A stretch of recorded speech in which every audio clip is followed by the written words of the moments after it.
আসসালামু আলাইকুম। শুনছেন সংবাদ শিরোনাম। পুলিশের মাথা ফাটালো তাহেরি ভক্তরা। এখন শুনবেন বিস্তারিত। ব্রাহ্মণবাড়িয়ার আখাউড়া গিয়াস উদ্দিন আদ তাহরীরের মাহফিল থেকে পুলিশের উপর আক্রমণ হয়েছে। এতে বাবুল নামে এক এসআইয়ের মাথা ফেটে গেছে। তিনি আখাউড়া উপজেলা স্বাস্থ্য কমপ্লেক্সে চিকিৎসা নিচ্ছেন। আহত বাবুল জানান, শুক্রবার 13ই ডিসেম্বর বিকেলে উপজেলার নীলাখাদ এলাকায় একটি ওয়াজ মাহফিল চলছিল। এতে ওয়াজ করছিলেন গিয়াস উদ্দিন তাহেরি।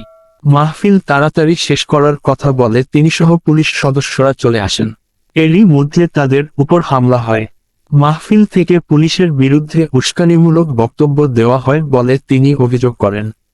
আখাউড়া থানার officer in charge OC Mohammad Shamiuddin জানান, মাহফিলের অনুমতি না থাকার কথা বলে পুলিশ চলে আসে। এরই মধ্যে মাহফিল শেষ করা হয়। পরে একজন কিশোরের দিলে পুলিশ আঘাতপ্রাপ্ত হয়। ব্রাহ্মণবাড়িয়া 24.নিউজ।